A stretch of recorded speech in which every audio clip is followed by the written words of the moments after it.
All right. So, can you all hear me fine? Yes. Yes. Excellent.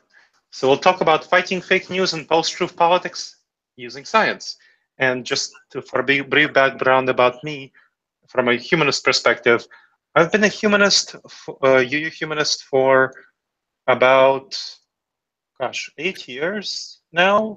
I joined the Unitarian-Universalist Church back in Chapel Hill when I lived there, but I was a humanist for long before that. So I was in a Secular Student Alliance club in New York University when I was still in college and so on. So it's a long tradition for me to be part of this group.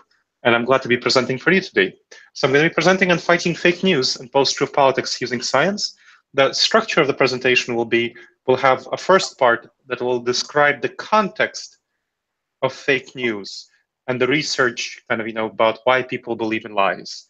So it's going to be the first part, and it will be followed by a question and answer session.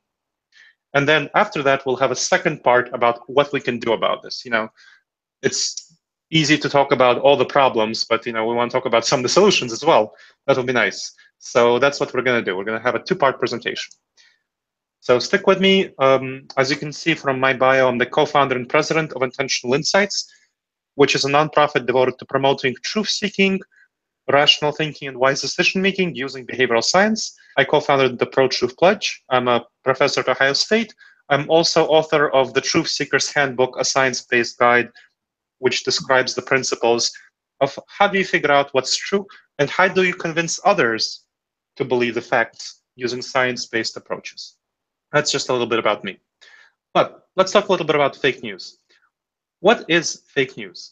So recently, Collins Dictionary chose fake news as its word of the year in 2017, defining it as false, often sensationalized stories spread all over the internet. That's kind of what fake news is about. So that is the definition that we'll be using. Not talking about spin. We're not talking about MSNBC on the left or Fox News on the right. That's not what we're talking about when we say fake news. When scholars talk about fake news, it's completely made up stories. What are these made up stories? So this is a picture that some of you might be familiar with if you follow the fake news stories online. That person's name is Jenna Abrams. And she had 70,000 followers on Twitter coming from a very alt-right perspective. Very influential person, very popular, and she turned out to be a Russian troll. Not a real person, though. Completely made up a person who the Russian Internet Research Agency, which is the Russian arm of the government devoted to propaganda in foreign countries using the internet, which was very successful in American elections, created. She was one of many, many, many thousands of trolls, Russian government-controlled accounts, which were created for the election and still going on right now, which Russia uses to manipulate other countries abroad and spread fake news. Now, this didn't start with the American election of 2016. It started actually in Russia itself. In the beginning, somewhere around 2010, maybe a little bit earlier. And Russia, under Vladimir Putin, was trying to figure out what are effective ways to control its population, what are effective ways to brainwash its citizenry so that Putin has very high popularity ratings, as he does right now. He has super high popularity ratings for a country that's supposedly democratic. One of the ways that the Russian government decided to do this was it was seizing television stations, newspapers, and so on. That happened in the early 2000s, soon after Putin took power. So Russia was a democratic country in the 1990s. Putin came to power. He started attacking the free media, freedom of the press. He started attacking the election process. And so that's how the news, all the TV stations were taken over, newspapers were taken over. But in the 2010s, all the free opinion on Russia, almost all of it, retreated online. And so the Russian government was looking for ways to propagandize online. And so it started using government agents, Russian government officials, who would be paid for just spend their time creating fake accounts that look like real people, real Russians. Like each person would have to manage about 20 to 30 accounts and spend their time going to websites and social media and make up fake comments in praise of the Russian government and undermining the American government and so on. And so this proved to be very effective in brainwashing Russian people. And so Russia started trying to apply this abroad, first in the near abroad, countries like Ukraine, Central Asia, and so on, various Central Asian countries, and was quite successful there. And that's when it started exporting this to Western Europe, first to countries that were close to Russia, like Sweden and Norway, so Northern Europe and Finland, but then to Western Europe and to the United States. And that's what we saw in the 2016 elections with people like Jenna Abrams. But the alt-right was not the only place where this was impactful. It wasn't only on the right, it was on the left as well.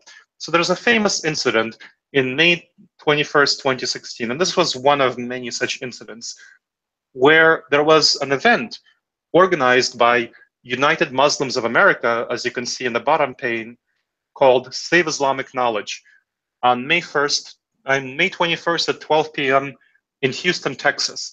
At the same time, the group called Stop Islamization of Texas organized a similar event. A group organized that event at the same time, May 21st, 2016 at 12 p.m. Now, these were very popular Facebook pages, followed by hundreds of thousands of Americans. One, the United Muslims of America, one, Heart of Texas. You notice that their event was at the same time. Now, it turned out that these dueling protests were both organized by the Kremlin. One was, this group had 250,000 followers, another group had 300,000 followers, and it got a bunch of Americans to get together and fight each other at dueling rallies. And that's what the Kremlin did with its outreach program. So that is what we're facing. This sort of fake news, that is the danger that we're dealing with. So this is a huge, huge challenge. Now, how many people are exposed to fake news? Well, this is, so when we gave some examples, what about the extent of exposure? How many people are we dealing with here when we're talking about exposure to fake news? A lot of people. A lot of people were exposed. And what recent congressional investigations show is that there were at least 150 million Americans exposed to fake news created by Russia alone on Facebook. So that's on Facebook itself, at least 150 millions of Americans. Many more exposed to other fake news, both on other sources besides Facebook, but created by others than Russia. So there were plenty of other players. Russia was just a huge one. It wasn't the only one. And that's at least 150 million Americans exposed to fake news on Facebook created by Russia. So we see that this is a huge problem. There are many, many, many people exposed to it, with the examples that I gave above of the kind of exposure that there were. People were brought out into the streets because of Russian-created fake news and other sorts of fake news. So we talked about exposure of fake news. What about the impact? What is the actual impact of fake news? Do people believe fake news when they see it? What's the influence? So unfortunately, many Americans believe fake news headlines. So we can see that this report of fake headline accuracy perceptions, that Donald Trump sends his own plane to transport 200 stranded mariners was 84%. This was false. The FBI director Comey put a Trump sign in his backyard. This was in 2016 before Trump fired Comey. False. The Donald Trump said that I was paid $3,500 to protect Trump rally. Lots and lots of falsehoods. People believe this stuff. It's very influential. People believe it. And that's very unfortunate. So altogether, there was a study, if you want to look it up, it's Social Media and Fake News in the 2016 election by Hunt Alcott and Matthew Gensgrow. It's an NBER working paper. It basically suggests that people believe about 75% of fake news that they hear. 75% of fake news is retained and believed. This is very dangerous. People believe this stuff. So we have millions and millions. We have over 150 million Americans exposed just in Facebook alone, just to Russian fake news. And people believe it and they act on it. It's very dangerous. Now, unfortunately, at the same time, trust in fact-checking organizations has been decreasing. Are less and less trusted at the same time that fake news is becoming more and more prominent. So we can see that Rasmussen Report poll in September 30th of 2016 shows that only 20% of all likely voters trust fact-checking.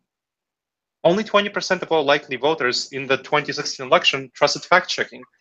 88% of voters who support Trump don't trust fact-checking, and by contrast, 59% of Clinton supporters trust fact-checking. So you can see there is a political divide. It's just a kind of a factual statement. There is a political divide in trust and fact-checking. So it's a factual thing. We can talk about why there's the divide exists, but it exists and it's real. Now, what is the confirmation bias? Confirmation bias is one of the big reasons why people believe in fake news, why they trust fake news, and why they reject facts. And this is, we're getting into the research about the problem, the nature of the problem. So there's a lot of research and conversations about the confirmation bias. Basically, it boils down to people looking for and interpreting information in ways that confirms their current beliefs. So what does that mean? So people will tend to look for information that agrees with them, that agrees with their intuitions, that agrees with their guts, that agrees with their emotions. And there are plenty of politicians who are reinforcing our tendency to do that, who are telling us, you should go with your gut, you shouldn't go with anything else, you shouldn't trust those kind of elite brainy people, you should just go with your gut, you should have faith, you should believe. And they're reinforcing this tendency of people to confirm their biases, to confirm their current beliefs. And social media is a huge player in this, because with social media, people can get their information, their preferred type of information. When when someone has friends on Facebook and Twitter, people often tend to pick friends who share their political beliefs, and they get information that those friends share on Facebook that fits their current political beliefs. That's kind of the first part of confirmation bias.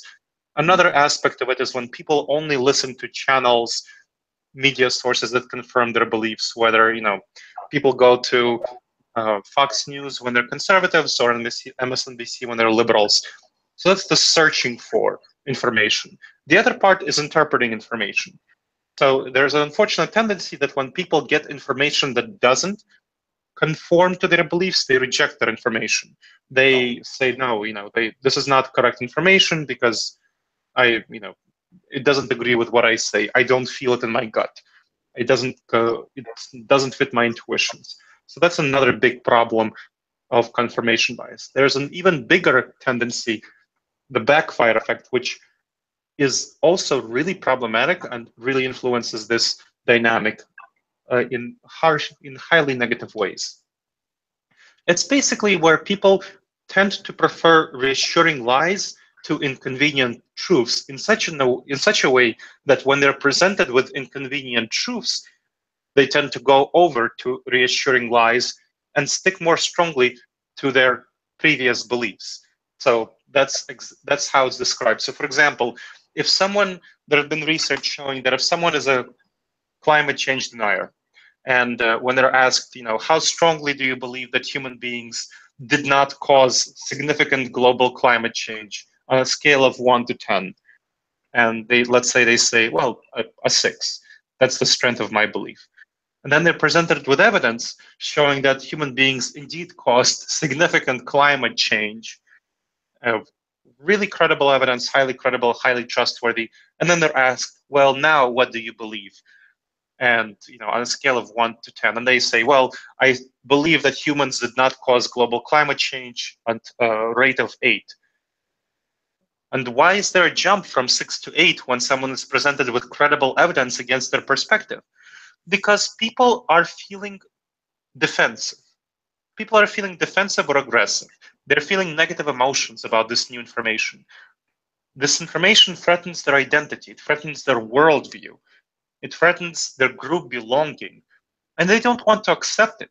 So instead of updating their beliefs based on this new information, which threatens their perspective, they double down on their previous identity, their previous worldview, and they stick to it more strongly.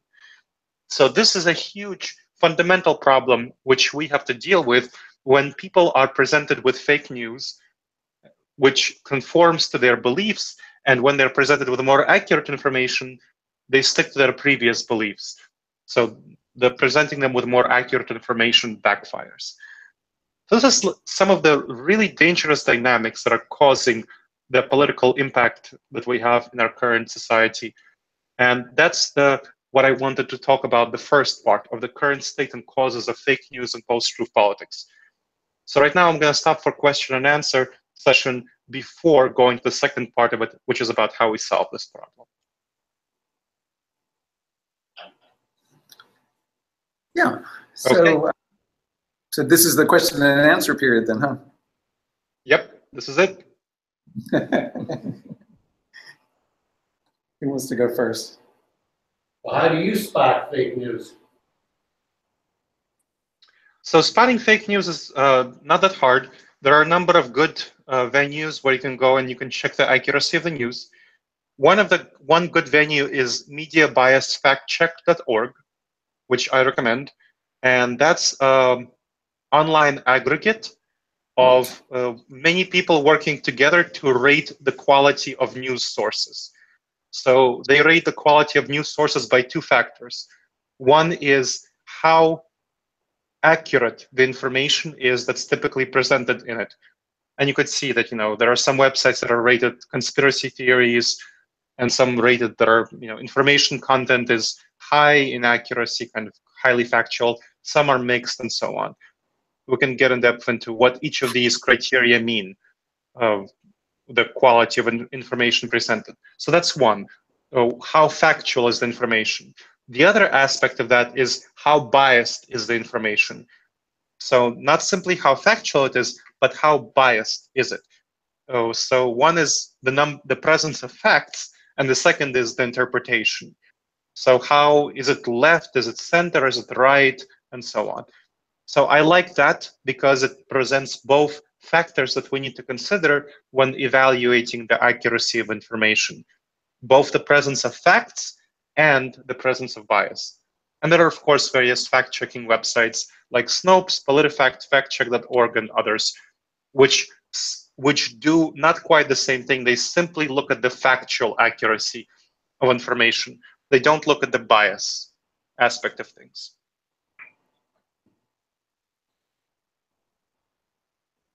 How do you think this looks into the future? Do you think it's going to get worse before it gets better? Probably. Or do you think There's no question that it's going to get worse before it gets better. Right now, Russia has been very successful in manipulating the US elections. No question in my mind and in many other experts' minds that if Russia wasn't the player, that Hillary Clinton would be the president right now. So whether you think it's good or bad, that's a different thing than whether it's true or not, and it is true, pretty much from what we can tell. Now, the United States has this world's largest military by far. I think something like the combination of the next 5 countries combined, and we have the top GDP. I think we have about a quarter of the world's GDP.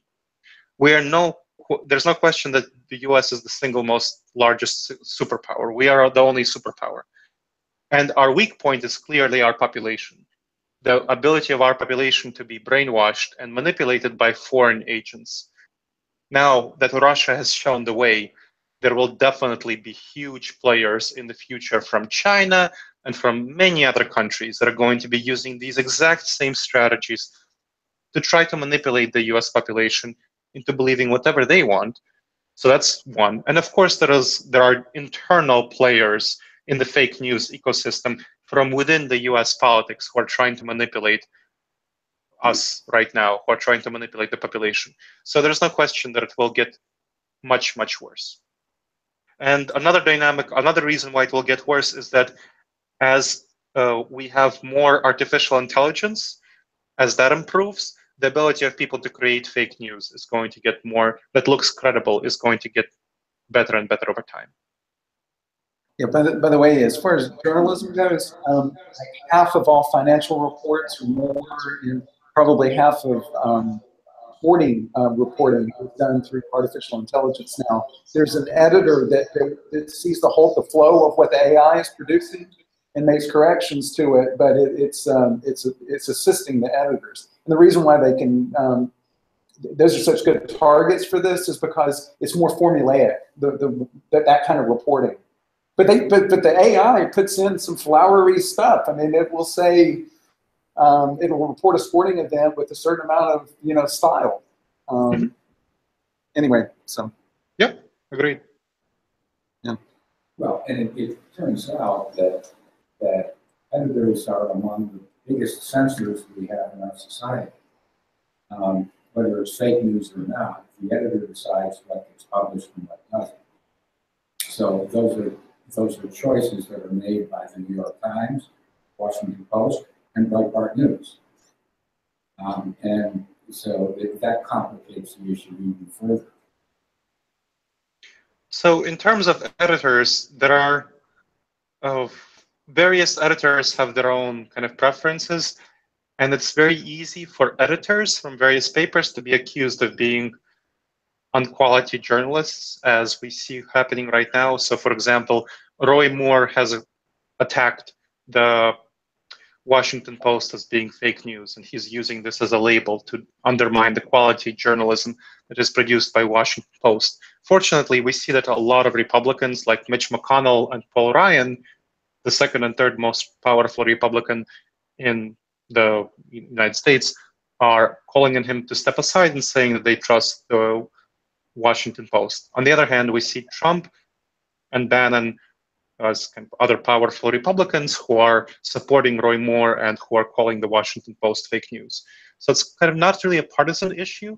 It's an issue there's a split within the Republican Party where certain people in the Republican Party are very comfortable undermining quality journalism and using tactics that are aligned with post-truth politics. That's kind of what post-truth politics is about. And that was a word chosen by Oxford Dictionary as its word of the year in 2016 to refer to politics that uses appeals to emotions and personal beliefs over objective facts. So that's what post-truth politics is about. And that's what we see Roy Moore and Stephen Bannon deploying. Yeah, could you speak just a little more about the difference between a fact-checking organization and one that's biased? Because clearly the Washington Post and New York Times have a left-leaning bias. They're not as far left as like Mother Earth News, for example, or other, the Nation, is one that goes back to the 1800s that's even further left, right? But they're all, staffed by, journalists that are professionally trained and actually trained by some of the highest institutions in the country. And then on the other side, you've got the Wall Street Journal is considered, biased on the right, but it's also, staffed with, credible journalists. So maybe I'm speaking too much here, but so I see a lot of discomfort with my friends who are right-leaning with the New York Times and the Washington Post, for example.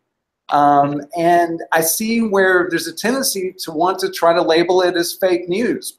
How do you see this? I mean, how do you speak to that? Sure. So they're simply using the term fake news wrong.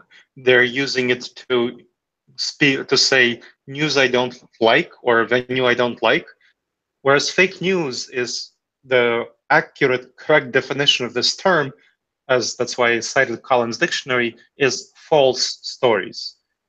Stories that have no factual basis. So, and you can ask them to say, hey, if you see someone from the left, from the right saying that the New York Times is fake news, or, point them to a story and say, where in the story do you see things that aren't supported by facts? If you see someone on the left saying that the Wall Street Journal is fake news, ask them, which story in the Wall Street Journal do you see as not being supported by facts? Now, there's bias, no question about it. bias is not what fake news is about. Bias is a sort of a different beast, and we can talk about, bias or not bias. That's not what fake news is about. Fake news is about completely false stories. It's about the kind of stuff that Russia produces in order to brainwash the population. So they're just using the term wrong. And there are, unfortunately, a number of prominent politicians who are using the term wrong. Like I said, Roy Moore and Stephen Bannon, Donald Trump, who are specifically trying to dilute the term fake news by using it in that incorrect fashion. And that's their aspiration. They're using post-truth politics. They're trying to undermine the value of truthfulness and facts in our society. And that's very unfortunate. And that's kind of problematic. And it's not a partisan issue. It's an issue with some specific politicians who are trying to do this. And like I said, there are a number of other politicians in the Republican Party who are opposed to this tendency. Do you see the same sort of thing happening on the left, on maybe the far left? I see this thing happening with some individuals on the left to a much lesser extent. So, for example, Harvey Weinstein, when there was the report from the New York Times, which is, by the way, a left-leaning venue, when he, as a prominent Democrat, was revealed his sexual impropriety, sexual harassment, he accused the New York Times of printing false stuff, and he said that they would sue the New York Times. Just like Roy Moore accused the Washington Post of being fake news and said that he would sue the Washington Post. Neither of them sued neither the Washington Post nor the New York Times. So we can see that in some cases with Harvey Weinstein, there are accusations of prominent quality newspapers being fake news. Much less common on the left than the right, but that is there in some cases. So we need to, that's one, and we can also see how some people on the left are duped into believing fake news that's just created by Russian propaganda. Like the United Muslims of America page, which was a leftist page, had something like 300,000 likes and so on. And there are Black Fist is another organization that was created and maintained by Russian trolls. It had a lot of support among leftists in the United States, and it actually ran self-defense classes for African Americans in order to, create more violence and discord in the United States. So you do see plenty of people on the left being duped by fake news, but you rarely, in some rare occasions, you do see political figures on the left using this label incorrectly. Can I ask a question?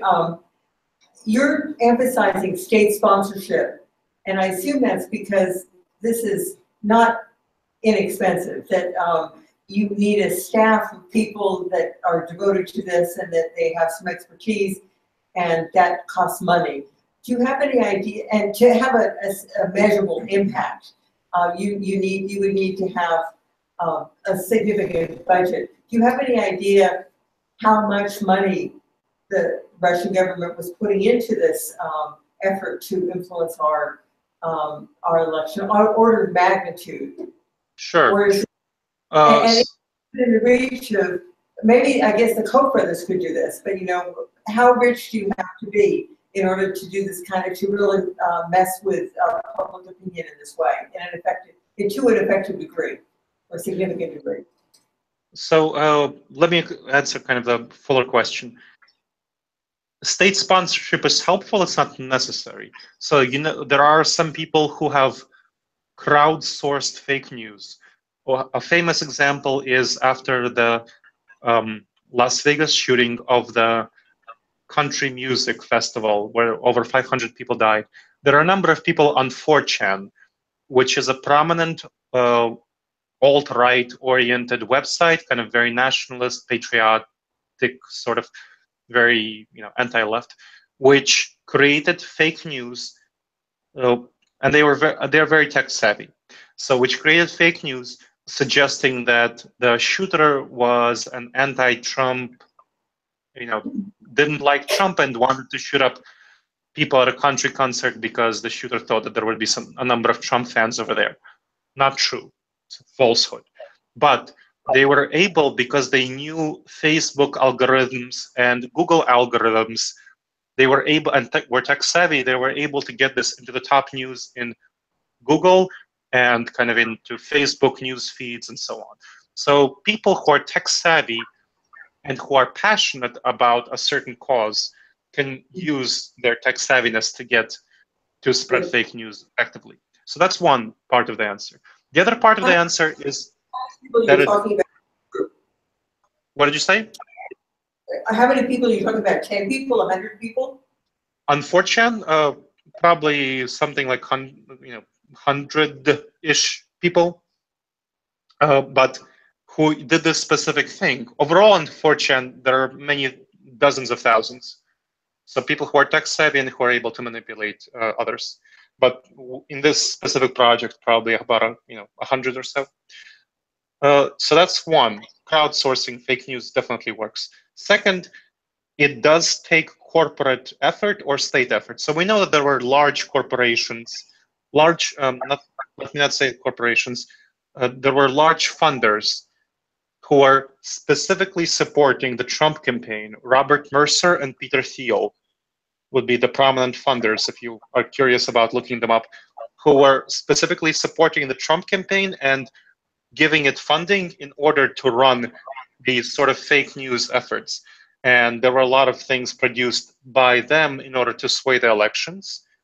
So we can go in depth into that if you're curious. So there were definitely corporate efforts on this front. The Hillary Clinton campaign was quite behind the curve on this. It was using more traditional media advertising, TV channels and so on, while the Trump campaign was actually very active on Facebook and Twitter and so on, and able to spread false information this way. And Russia, to get to Russia, it has, dozens of thousands of employees in the Russian Internet Agency, so that's kind of orders of magnitude. So dozens of thousands of people whose full-time job it is to manipulate people around the world, including in Russia itself, and so on. So it was costing many millions of dollars in order to accomplish this goal. Is the Russian effort to create a shadow internet of their own private, if you will, internet? I'm not sure, I can't remember the name of it. Is that part of the effort to more easily project false news, that sort of thing? I think you might be talking about Darknet. Are you talking? That's not the term. They're creating a sort of shadow internet of their own. Yes, the Darknet, yeah. Is that what it is? So, Yeah, right. yeah. The Darknet is sort of a different phenomenon. It's not simply created by Russia. It's a venue where people doing various sorts of shady and illegal things can communicate in private and anonymously. And it's used by people like, from drug traffickers to hackers to, malware producers. When corporate secrets are stolen, they're sold over there and so on. So it's used by everyone, not simply Russia. Russia is using it for this purpose.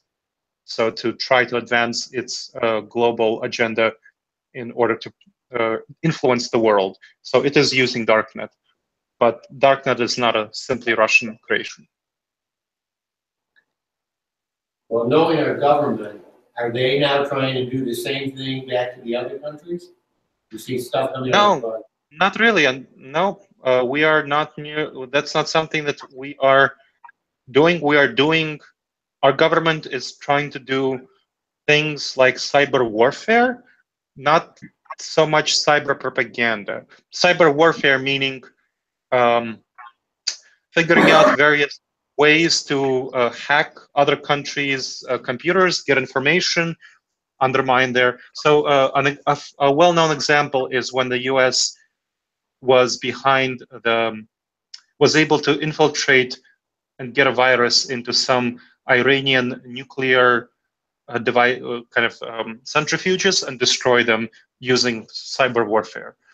So that's like more the kind of stuff that our country is doing. It's very much behind the curve on cyber propaganda. This is not stuff that we are really engaged in.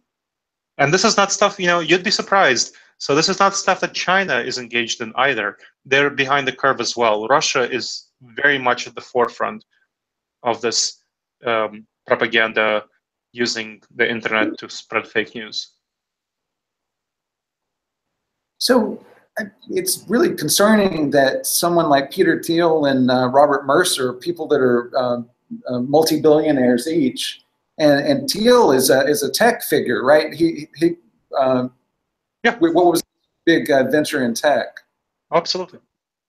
Yeah. So anyway, he did PayPal or one of those things. And the thing that's so disturbing about that is that it's like win at any cost. You wouldn't normally think of someone that has so much, that got so much from the American system, and that is, he's a tech guy, right? He's all about facts and figures and all this kind of thing. Why would someone like that engage in, a scorched earth kind of policy with engaging in fake news? Because, that's just a slippery slope to hell, it would seem.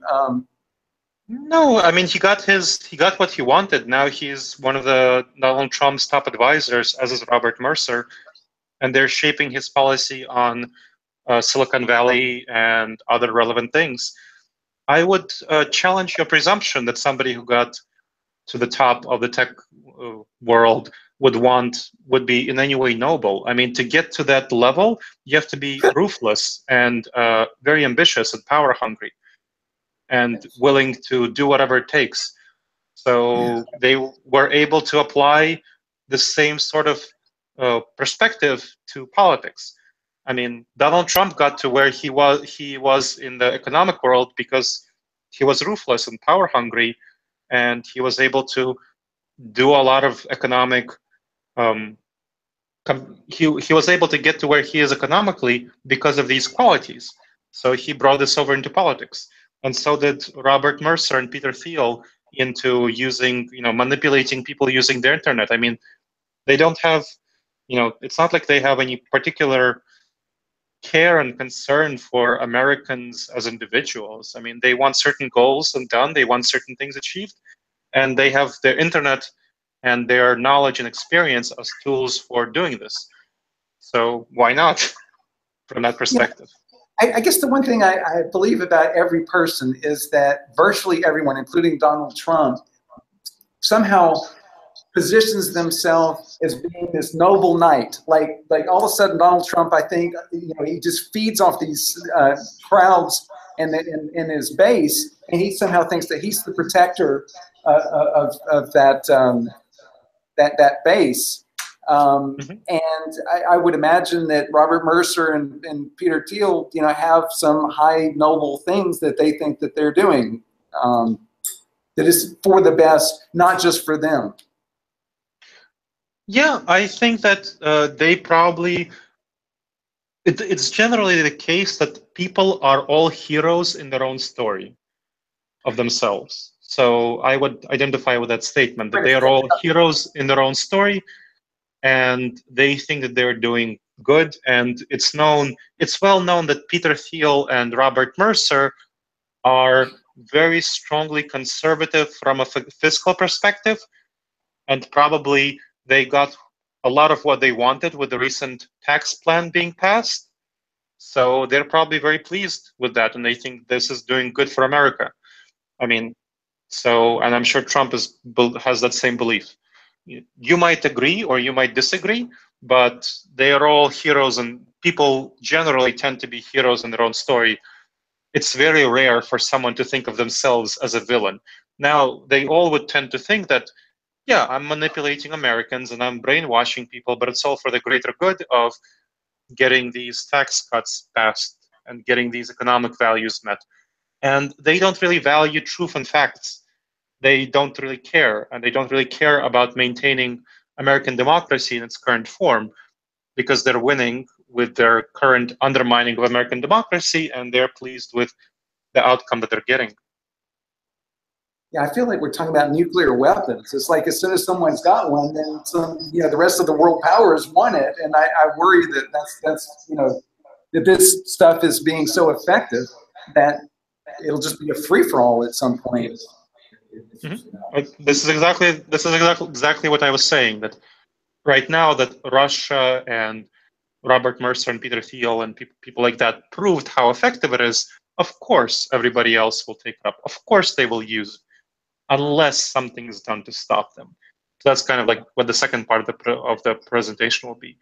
So I'll take one more question before going on to the second part to make sure we have time to discuss that. This is an opportunity for Russia to wage war on the cheap. Wage war what? Inexpensive.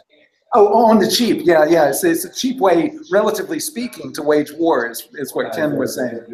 Yes, it's pretty cheap compared to spending, you know, many millions on television ads. This is much cheaper and very effective, as was proven in the recent election. All right, let's go on to the second part of the presentation.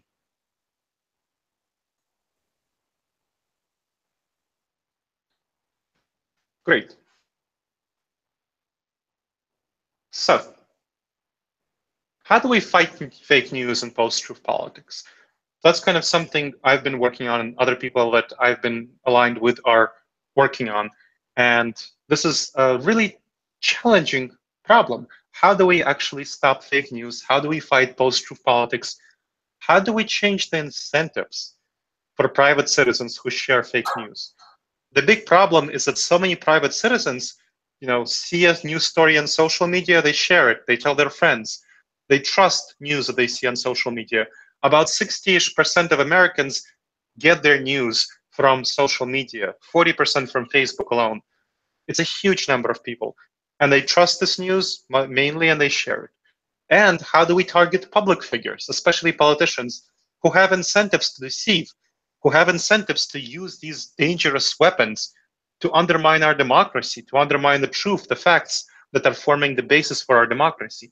How do we stop them? How do we change this situation? That's the question. That's the issue. So I'm working, and other people have been working on this question, and we came up with a project called the ProTruth Pledge, meant to address the lies and deceptions in our political system and change the dynamics.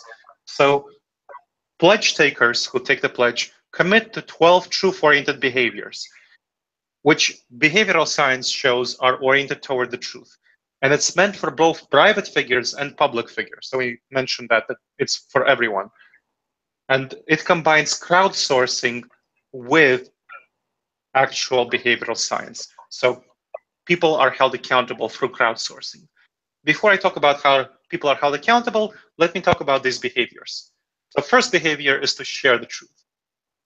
And that's a set of 4 behaviors which, you know, fact check information to confirm it's true before accepting and sharing it. That's a basic behavior that, you know, we can all see, yes, that's aligned with the truth.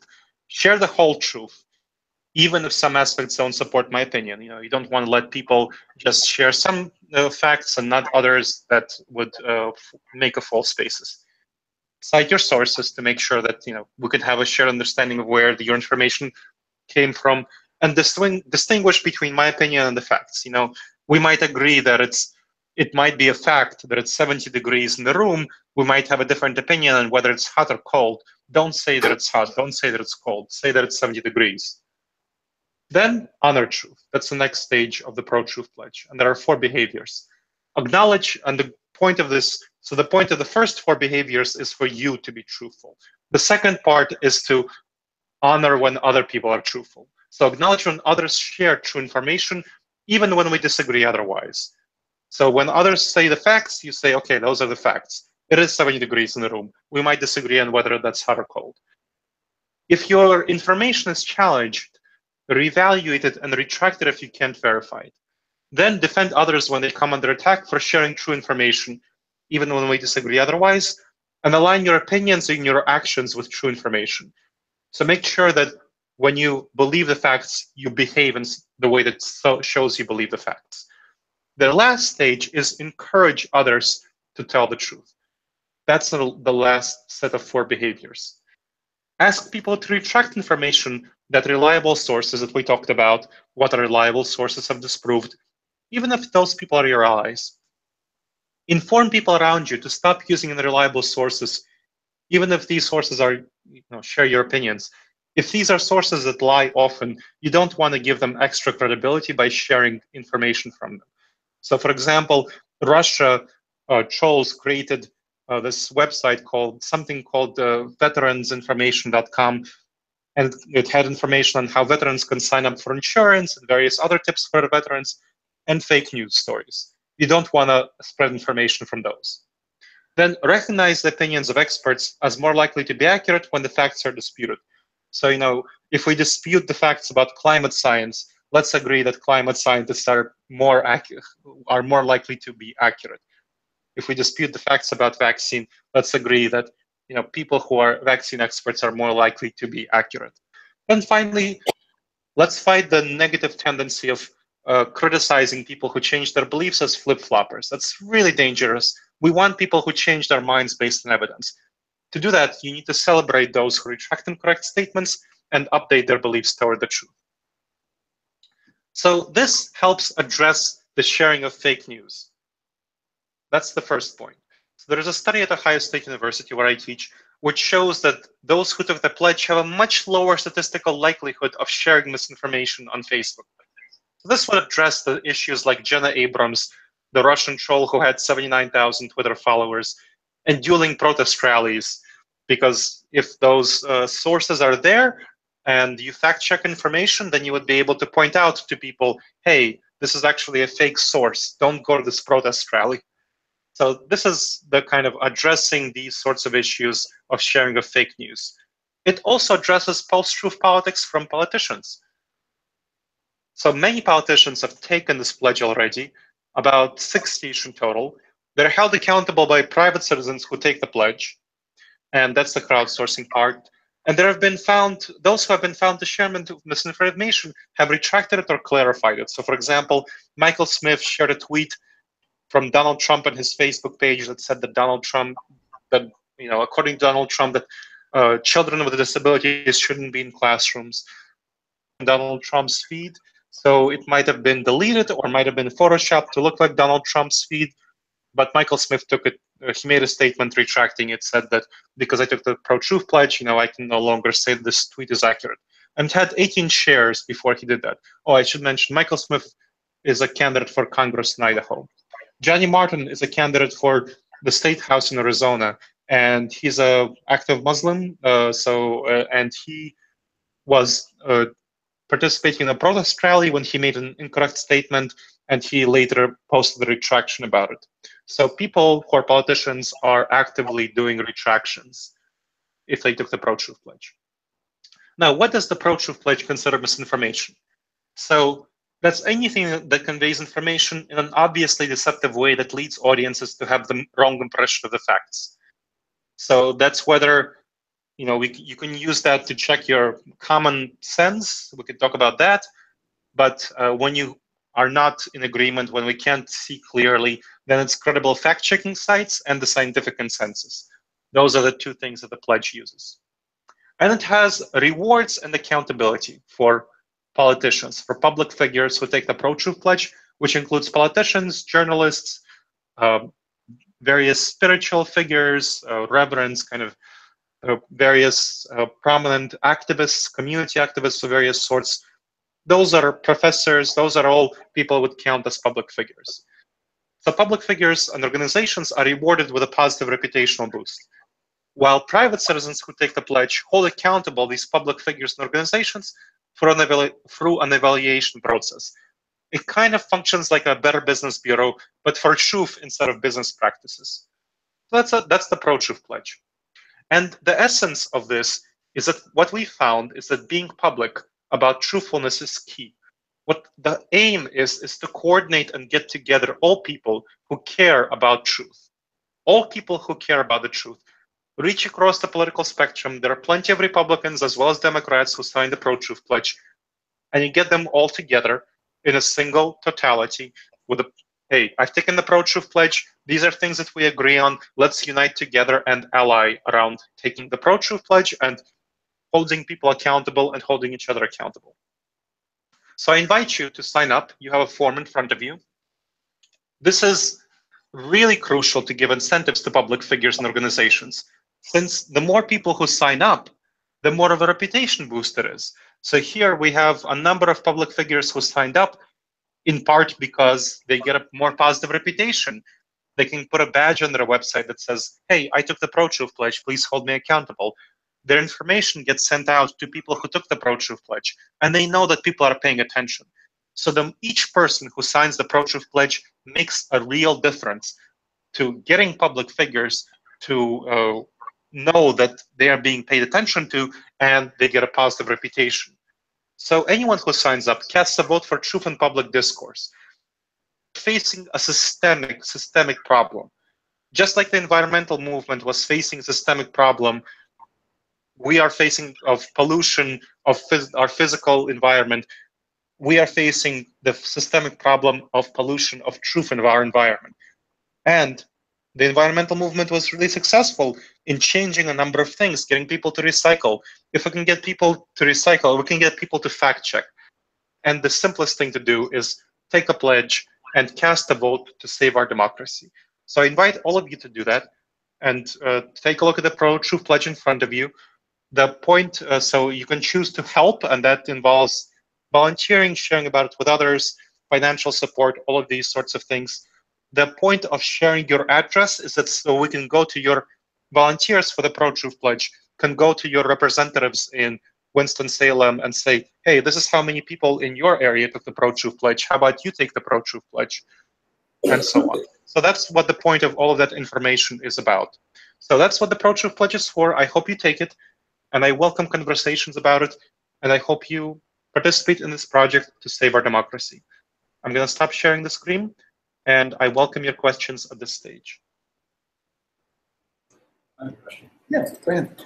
Are you keeping, are you collecting data on the education level of the pledge takers? Can you repeat the question, Eric? I couldn't quite hear it.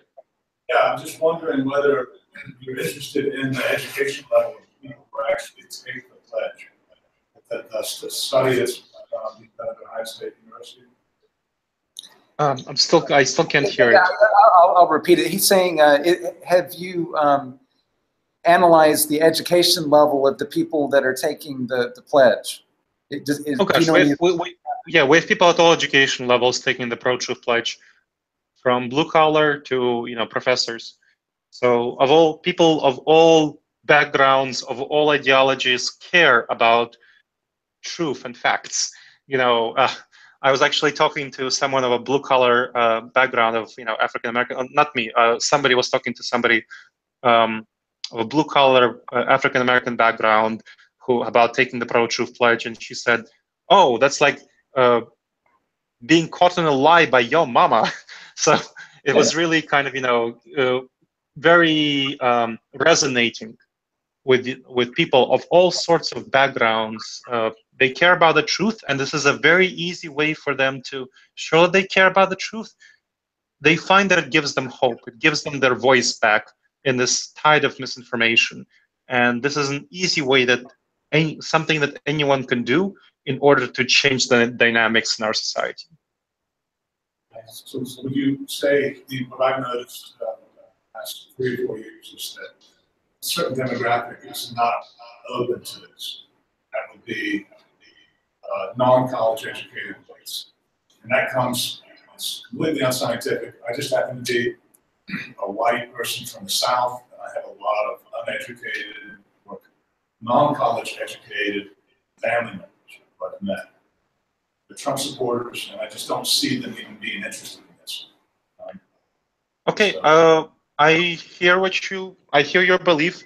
I have observed plenty of people who are Trump supporters take the ProTruth Pledge because of the percentage of Trump supporters who voted for him in spite of his lies, not because of his lies. And that's who we need to get. We need to reach people who care about the facts and the truth, people who voted for people who voted for Trump, not because they were convinced and they didn't care about the truth. We're not going to reach them. We're going to reach the people who voted for Trump in spite of the deceptions that he shared, or who stayed home and didn't vote. There are plenty of people like that. There are plenty of Trump supporters who have taken the ProTruth Pledge. Trump supporters, again, I mean people who voted for Trump, not because he lied, but in spite of the lies. So we have, just kind of connected to this, we have Senator Frank resigning today. and yet we have Donald Trump still in office. So there's an element of self-criticism here. I just don't see people of that bent being interested in this. Yeah. So, Yes, I'm not at all saying that Donald Trump will be interested in taking the ProTruth Pledge. The point is that when you get to people and you have certain people, there are a number of Republican politicians who have signed the ProTruth Pledge. Let me be clear. There are a number of Republican politicians who have signed the ProTruth Pledge. You know, those are people who are reachable. There are plenty of people in the Republican Party who are not happy with what Stephen Bannon has brought to the Republican Party. And those people are very reachable. I mean, you can see them, you know, you could see a number of Republicans resigning from Congress right now, or saying, you know, hey, I don't want to run, or I'm not happy with what's going on with all the lies and deceptions. There are plenty of people like that. So that's one. So we need to reach these people, and we need to uplift them. That's the point of the pledge. It gives rewards. It lets people recognize who are the people who are trustworthy, who are credible, in a very quick way. Hey, did this person take the ProTruth Pledge? Is this person held accountable? It's like the Better Business Bureau. You know, you can take all your time to try to research all the business practices of a business, but are you really going to do that? No, you're not. You're going to look and see, is this business accredited by the Better Business Bureau? Okay, sure, I'll do business with it. It's not, if it's not, well, I'll go to the business next door, you know, and maybe I'll pay a little bit more money, but I'll do business with that business because I can trust it. So that's about trust and credibility. So the ProTruth Pledge gives you that with a politician or a journalist or any other public figure. We have so many public figures who've taken the ProTruth Pledge in the secular and skeptic movement and the UU movement who care about this stuff and who think this is really important. And it's an important change that can be made in our society. How do you deal with people who value faith over scientific facts? So we have a number of people who are pastors who have taken the ProTruth Pledge. So we have people like Lorenzo Neal, who is a conservative Christian pastor. He has taken the ProTruth Pledge, and he has written a blog about why he has taken it. That's kind of up on the website on protruthpledge.org. And what we have, and we very clearly state this, is that we don't evaluate, we only evaluate statements about facts in public discourse for the sake of the ProTruth Pledge. We don't evaluate spiritual statements. We don't evaluate kind of statements of faith. Now, if somebody said, you know, God came down and told me that gay marriage is prohibited, you know, that's a statement that's relevant to public discourse and directly observable. So if something that's directly observable, we can go and then evaluate it. But the pledge has to do with facts, directly observable things that you can, you know, evaluate with your eyes. So we're not talking about spiritual statements or faith statements or anything like that from the perspective of the pledge.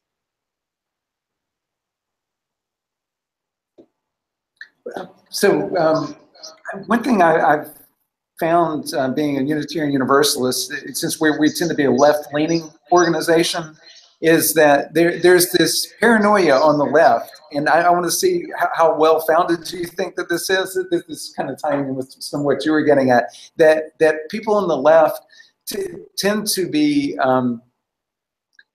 more open and more flexible to truth sources or fact-based sources. And like this Al Franken thing is probably a really excellent example of this, that we're seeing someone who apparently is guilty of something much less than for example, Roy Moore or Donald Trump. And we're actually dealing with it on the left, and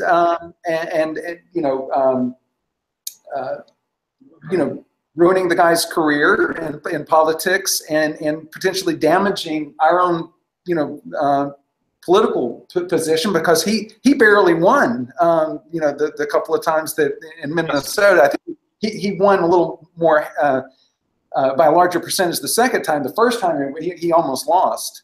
So we could be doing real damage to ourselves. Though you know, but anyway, you see what I'm getting at. Is there any truth in that? Is that the left's own fantasy somehow that we're more open to truth? No, it's not.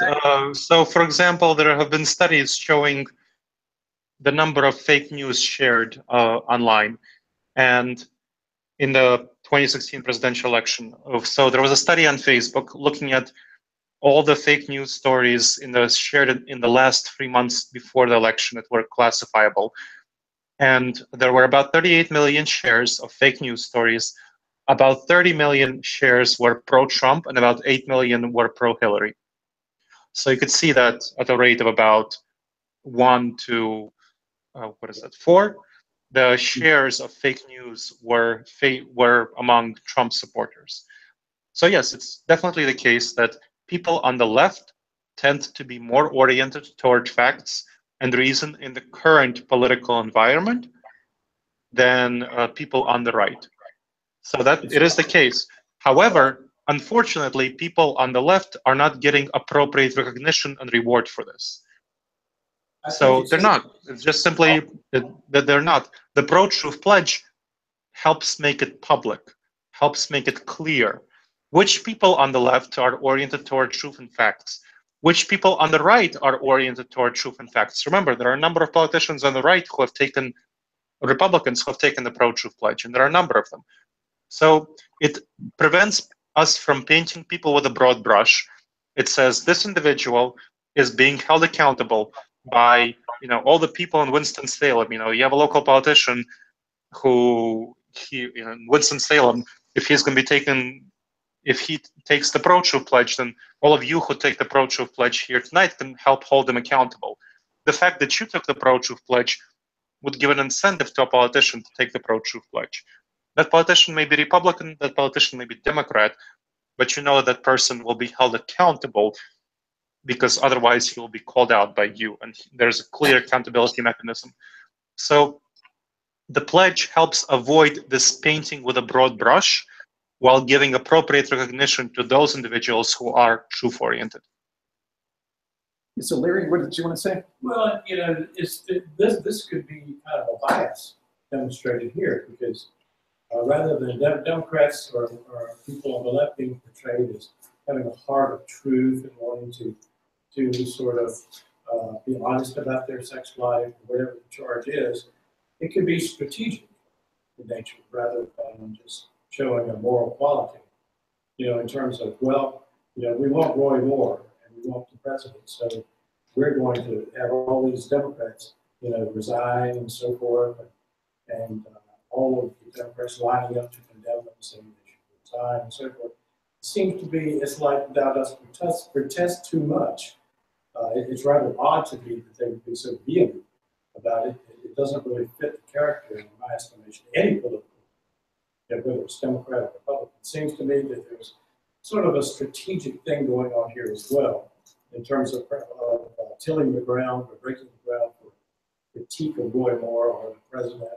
Well, just a thought. Yeah, I understand what you're talking about being strategic. So I think here the difference in terms of truth value was that Al Franken didn't kind of accuse the reports of being fake news and say they're all lying. Whereas Roy Moore, that's exactly what he did. So whether Al Franken resigned or not, that's more strategic. Whether he accused them all of being liars and said that all of people who reported on them are fake news, that has to do more with the facts. Hope that clarifies things from my perspective. Yeah, I think it's probably very strategic as well. Mm-hmm. Seems to me it just rings that way. What's not the Definitely strategy there. So fact checkers during the election fact-checking showed that Bernie Sanders lied 27% of the time. Hillary Clinton lied 28% of the time, and Donald Trump lied 73% of the time. And I believe that was Snopes, what I remember.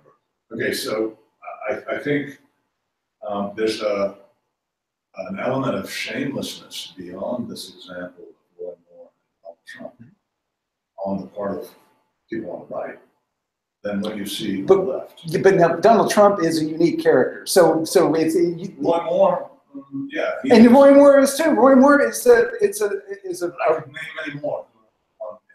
So just to be clear, Donald Trump's tactics are right now being used by other politicians, like Roy Moore. He's only one of many who's using this sort of accusation of like attacking the press as being fake news. Another person is Matt Bevin, so Republican governor of Kentucky, who was recently, he bought a mansion from an investor who gave him a lot of money, from about $1 million under the price the mansion was actually worth. And then there's a local newspaper that said, hey, is this an exchange for political favors? Is this a bribe? In other words, $1 million bribe. And then this governor attacked this newspaper as being fake news. This governor would never have been able to do that before Donald Trump made this legitimate. So we see that these tactics are becoming more and more widespread and used throughout the country. They're spreading to the local level. I wouldn't be surprised if there would be politicians in North Carolina who would be using these sorts of tactics of calling out credible newspapers as fake news if those newspapers spread reports that are unfavorable to those politicians. So that's kind of one. The second thing was about Donald Trump and shamelessness. One of the things that is a big problem is that regardless of who lies more or not, people can't see it. This is the aspect of publicness, of making things public, that is key. This is why the Better Business Bureau works, because you can clearly see a badge and people are being held accountable for their words. Is Bernie Sanders being held accountable for his words? No. Is Hillary Clinton being held accountable? No. Is Donald Trump being held accountable? No. There's nothing to hold them accountable except some fact checkers who say, well, this is how many times this person lied and how many times this person lied. The ProTruth Pledge is intended to change that. It's intended to give a clear marker to a person who doesn't follow the news much at all, who just goes and says, hey, can I trust this person or not? And there's a clear indicator of whether this person is trustworthy. So that's kind of some of the changes that we're trying to inject into the political spectrum. So if I were a politician and I signed the ProTruth Pledge and I had taken to the dark side and started using Trumpian tactics, calling anything I didn't like fake news, regardless of whether it was factually based or not, then what happens to me? I've taken the pledge, but I'm basically just using it as a badge to see it's more way just to confuse the public. See, I'm a truth pledger. Yep, it works kind of like the Better Business Bureau. You go on the website and you report a complaint. It's in the contact form. You go to protruthpledge.org, and there's a contact form. You report the complaint. You show at least one clear example of the politician making a false statement. Then we investigate if it's if the statement is actually a false statement. We go to the politician behind the scenes and say, hey, please retract or clarify that statement. If the politician refuses, we form a committee, we evaluate this some more, we try to go back to the politician several times. If the politician eventually doesn't respond, doesn't retract or clarify the statement, then we would do several things, 3 things. One is we would issue a media release to all the media in that politician's district. So let's say if it's the mayor of Winston-Salem, we would send a media release to all the news venues in Winston-Salem saying that the mayor is now in contempt of the ProTruth Pledge, and here's evidence of how the mayor took the ProTruth Pledge and how he chose not to abide by the ProTruth Pledge despite us trying a number of times to get him to retract the statement. That's one. Second, he's listed as in contempt of the ProTruth Pledge on his website, and we sent him a cease and desist letter to stop using the ProTruth Pledge badge and materials on his website. Third, we send an action alert by text and email to all the people in that mayor's district, so all of you who signed the ProTruth Pledge, and then asking you to tweet the mayor, call the mayor, email the mayor, protest the mayor's office, to try to get him to retract the statement and be in compliance with the ProTruth Pledge.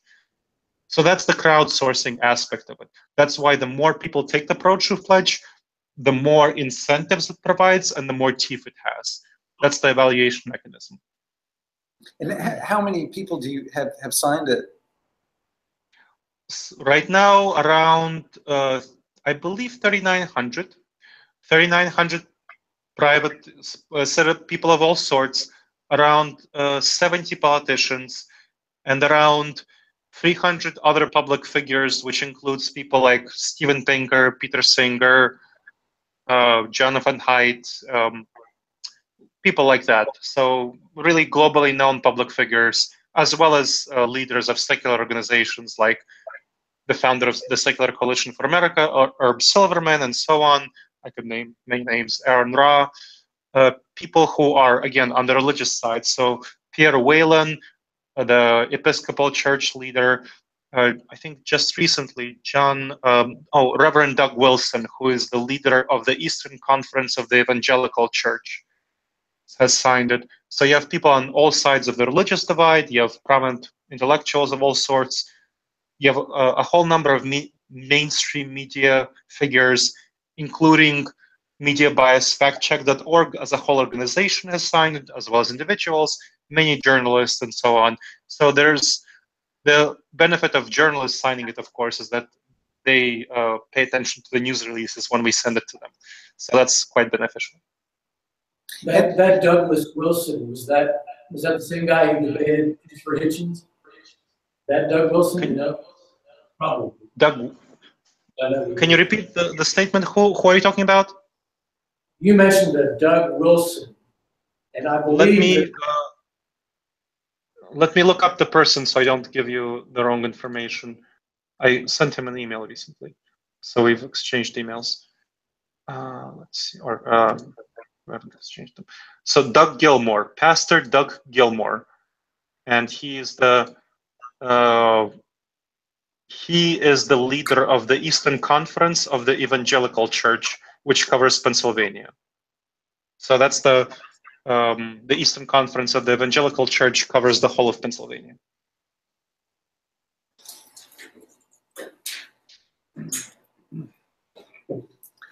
And see, another question. Seems like you're getting a lot of public figures to sign this, but it seems like a lot of those, I'm guessing, it's like preaching to the choir. These are already people that are known for being, very much fact-oriented people.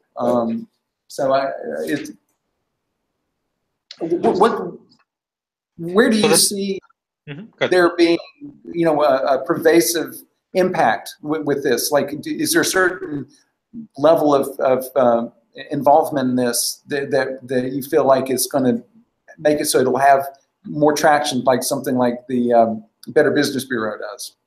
Sure. So that it really depends on each local level. So we have people signing it. So I'm here in Columbus, Ohio. We have a number of volunteers.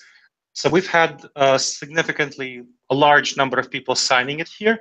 And we're able to go to politicians and get them to sign who wouldn't sign otherwise. So we had a recent city council election, and we went to individuals and told them, here's how many people signed. How about you sign it? So just because of those numbers of people, those people were willing to sign it. So we had 3 out of 6 city council candidates sign the ProTruth Pledge, just because of that.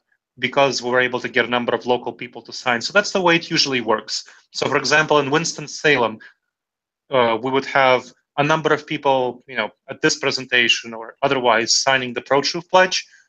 Then some people would become volunteers who would go out and gather signatures. When you have about 100 signatures gathered, that's the time to start approaching local politicians. And when they start paying attention to you, when you have about 100 signatures gathered, and then you get those politicians slowly, one by one, to take the ProTruth Pledge. When you have one politician taking the ProTruth Pledge, the next one is easier, and so on. So it's kind of a matter of combination of networking and getting in each local area and getting the word out. And not the case that the people who signed it are already the early adopters. So it really is a matter of getting enough people in each district signed to make it worthwhile for a politician to sign, because it's very rare that just any politician to whom you go would sign it randomly on the spot, because it places restrictions on that politicians that makes that politician be monitored now. So you need to have some incentives for each politician to sign.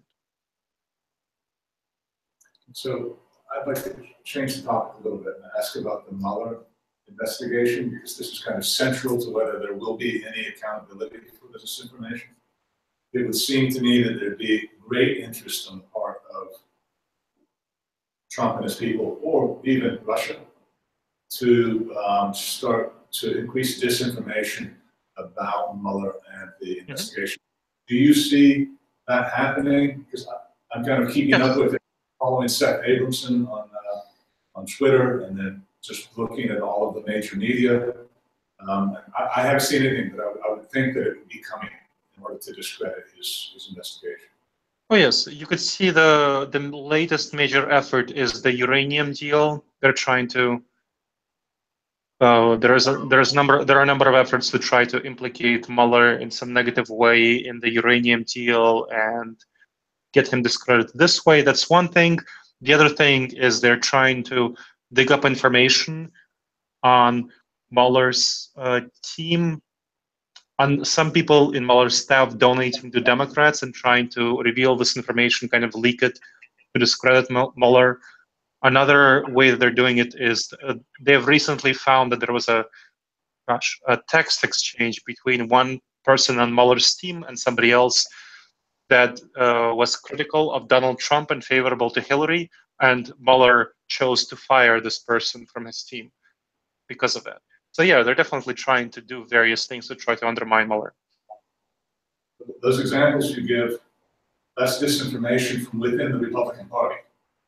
So the example you gave of the, correct me if I'm wrong, of the uranium deal, supposedly signed off by Hillary Clinton, I think that was released by representatives, Republican representatives.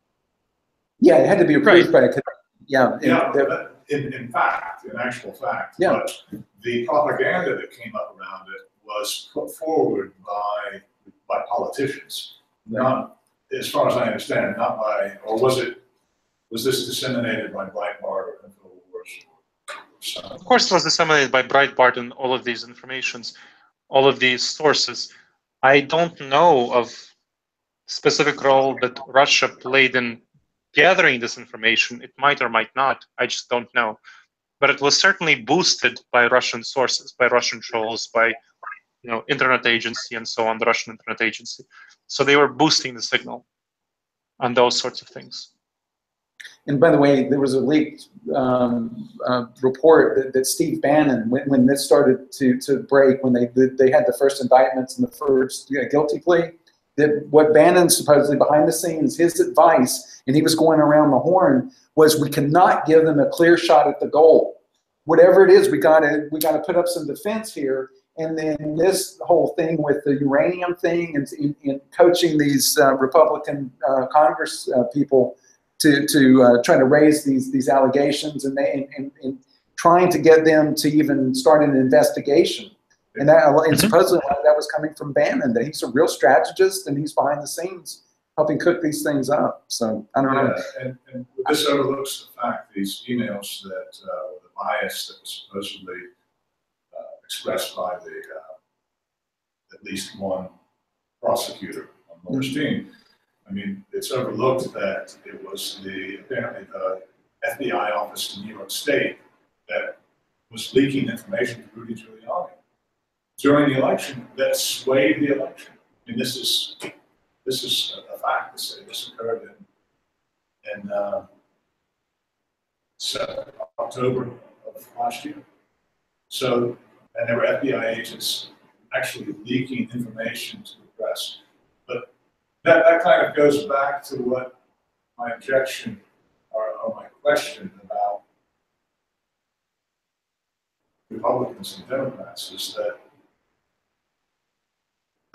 it's just not, you know, when you have no shame, it's just overlooked and it's ignored because the supporters of Voldemort or Donald Trump really don't care. So this is kind of like, this is what I'm talking about as the broader project, to make a more honest society and to give, you know, to make sure that we hold people accountable for facts, for accuracy, and to See the value. downplay the role of dirty tricks like that as well.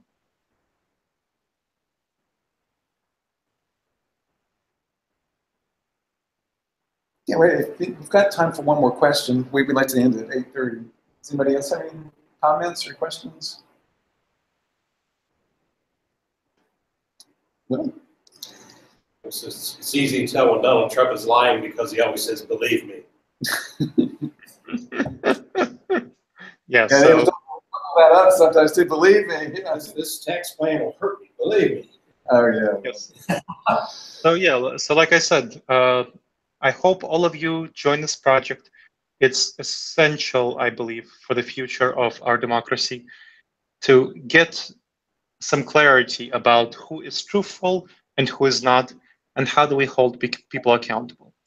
I hope you join it, and I really appreciate you being here. Thank you very much. Really appreciate it. Yeah, thanks, Greg.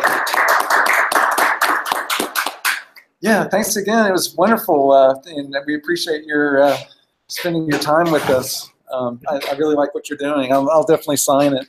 Wonderful. Thank you. And I hope other folks will as well. Please pass it on to Eric after you're done, and Eric will scan them and send them to me. Really appreciate it. I'll do it. Yeah, I'll follow up with you by email tomorrow. Lovely. Thank you. Bye-bye. Great. Thanks. Good night.